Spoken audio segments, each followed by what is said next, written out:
everyone. Welcome to Decision Desk HQ's show, Let Me Finish. We are here with you Tuesdays and Fridays, although there aren't that many Tuesdays and Fridays leading up to election night on November 5th, where we will be with you for the entire night until every vote is counted.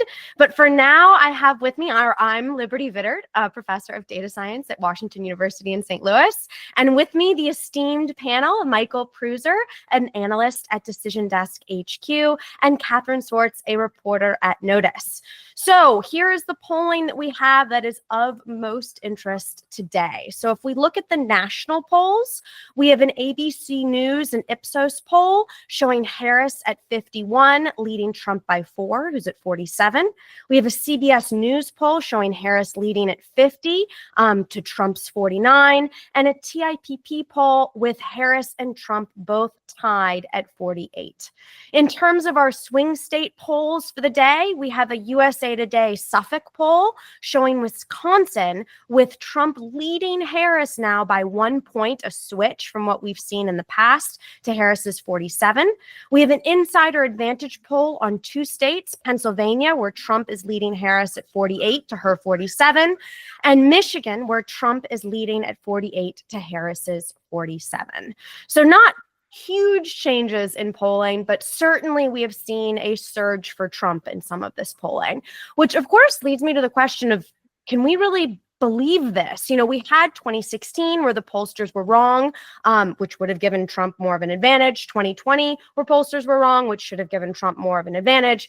2022, though, we heard for this red wave that was coming that never did. So it was almost like they were undercounting Democrats in 22. So I think the question is, can we believe this polling for 2024? Who's being undercounted, Trump or Harris in this case?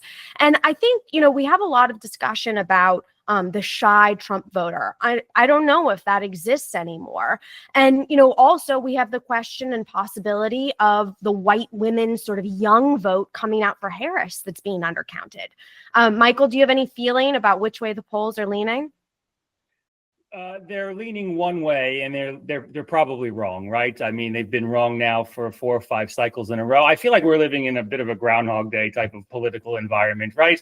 You know, every day the polling comes out, one candidate is ahead by 2, next week they're behind by 2, and we just can't seem to get out of this. So, you know, the last 4, 8, 10 years of polling haven't been kind in terms of predicting the presidency in the proper way, or even the midterms. I would expect a significant miss. Now, which way is that miss? That I don't know. I mean, I think that's probably open to interpretation, right? You know, it's something that we're not going to learn until we start to count the votes. But the idea that polling has nailed this, and these are all 50-50 states, I find that to be highly, highly improbable. Shy Trump voter, sure. White woman voter, sure. But I will say the one thing that polling has captured so far in terms of the last 4 or 5 months, they are getting an oversample of the white educated vote. That typically tells me that they're still struggling to find the proper sample. And it probably, if I had to guess, if you put me on the spot, you'd have to lean Trump in terms of the type of vote it's undercounting, I think. I think, you know, that was the mistake the last 2 times. Seems reasonable to me that it's the mistake the 3rd time. But again, we're not going to know this until Tuesday night. It'll be fun. It'll be pretty revealing to see. Catherine, do you have a guess which way it's gone? Well, these final polls that come out in this last week will shock no one to say that it's neck and neck and that it could go either way in these battleground states. That's what we've seen now for weeks and months going in to the election. So for me, from my perspective as someone who is regularly talking to voters, particularly in Pennsylvania, what I'm looking at more is in this stage, it's about who is returning their ballot. Like speaking today on Tuesday, this is the last day for Pennsylvania voters to request a mail-in ballot. We're getting the returns of who is actually returning those and who isn't right now. And it's less about what the polls are saying in terms of the enthusiasm, particularly that national poll, and more about who are the voters who have waited in these lines to turn in their early ballots and who are the voters that still have it. That's really what is on the top of my mind going into this week. You know, talking about what's really pertinent at the moment and what's really getting lots of voters or at least people on the ground was Trump's Madison Square Garden rally last night. It was pretty intense. I mean, there was obviously the comedian whose name I still don't remember because I've never heard of him before, who made some pretty big claims or big discussion jokes. And then, obviously we have Trump's sort of base play at the end. Catherine, do you have any feeling on what the Trump campaign's thinking right now with this? Yeah, so the goal of this closing argument for Trump was supposed to be about the economy, immigration, and asking this question that Trump asks at pretty much every rally he's at, which is, are you better off than you were 4 years ago? This is the final message that Trump is trying to convey to voters. But like you mentioned, with the comedian comments, with the 4 hours of pre-programming before Trump came out, that's been the message that has been resonating more following that. So it's, the comedian Tony Hinchcliffe, his comments about Puerto Rico. You look at where the Puerto Rican population is, second to New York State is Pennsylvania. So, and it's in an area that is one of the closest congressional races in the country, where both campaigns are spending a significant amount of time. I mean, today, Tuesday, Trump will be in Allentown, Pennsylvania, right in the heart of where that Puerto Rican population is in Pennsylvania. So it's a matter of thinking of how many voters, which we're seeing from polls, it's about 3% that are undecided.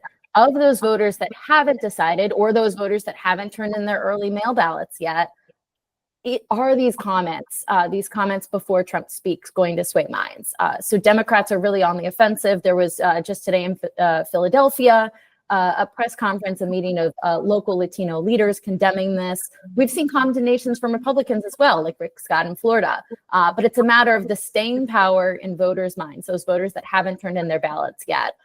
Does this resonate through? I think is what we're looking at, particularly in those areas with a heavy Latino population. Yeah, so, does it resonate? I think, the media cycle has proven over the last 6 months that things come and go very quickly. We talked about October surprises. We've talked about all kinds of other things that have happened. And when you look back at, this year in terms of elections, it's been wild. It's been wild, except for the last 6 weeks. It's been pretty boring, pretty slow, certainly compared to the first 6 months. So whether or not these comments and this rally has staying power, I don't think so. You're not going to see it in the polls, certainly. But voters have made up their minds, as far as I can tell. It's about turnout right now, I think. As you know, where the ballots are left, where the ballots are coming from. These are two imperfect messengers, right? So Trump tries to stay on message and tries to stay on brand with economy and immigration. And 4 minutes in, you're just completely off the rails, right? And it's just that's his shtick. And Harris on the other side, she's trying to also reach out to the middle, but she's kind of reverting back to the more now that Trump is a danger to democracy, right? So it's not so much a play to the middle, but these are both strong plays to the base, because now it's about turnout.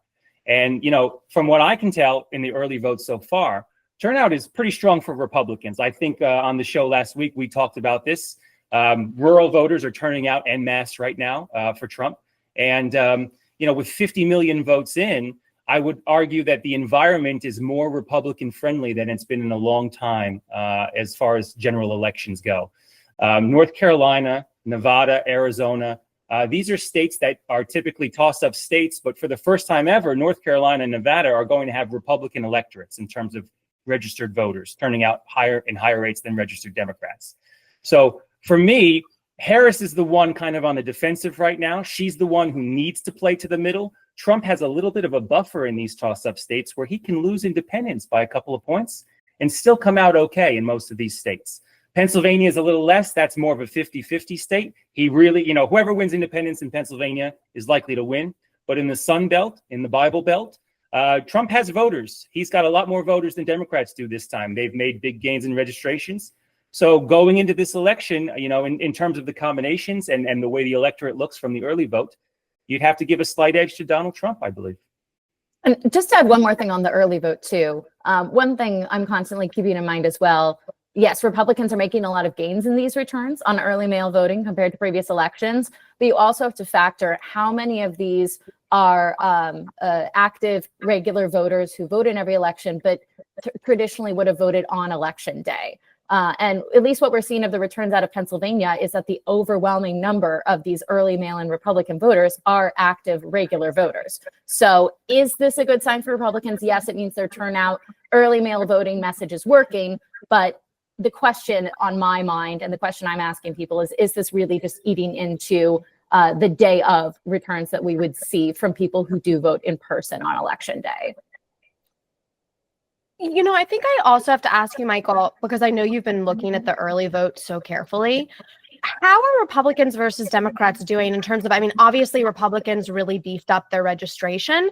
Are people actually turning out for early votes that are registering, or are Democrats just doing a bad job of turning out everybody they registered? It's a little bit of a combination of both. Different states and different regions are showing different things. Again, Sun Belt and the Black Belt down south, it's more about Republican overperformance. I think Democrats are doing just fine. But in the Rust Belt, it's a little bit of Democratic underperformance in city areas. Philadelphia has started to lag behind a little bit in terms of ballot returns in the state. Milwaukee isn't doing so hot in Wisconsin. And what we try to do is check the voter frequencies. So we take a look at the everyday voters, the infrequent voters, and the new voters. And the interesting thing about it is that in every state that we track these, 3 of 3 voters or 0 of 3 voters, Republicans are ahead in turning out new voters, and they're ahead in turning out infrequent voters. Democrats are doing a better job at turning out their most frequent voters. That reads to me as if that it's still Republicans that have a little bit of firepower on the backside in terms of election day for their very frequent voters to come out and show up. So that's kind of why we see a more Republican electorate. It's not just about what's been happening so far, but Republicans still have most of their, high frequency voters still in play, where Democrats are burning through them a little bit faster. I think I just have to, for our final thoughts, I just have to throw this out there. LA Times, Washington Post choosing not to endorse. Does anyone care anymore? Does that matter? Is this a Bezos plot? I mean, do we care? Does it matter to the average voter in a battleground state? The answer is I don't think so. Doesn't matter, but I think it's a good thing. I like the impartiality. I hope that this is a standard moving forward. I doubt that it will be.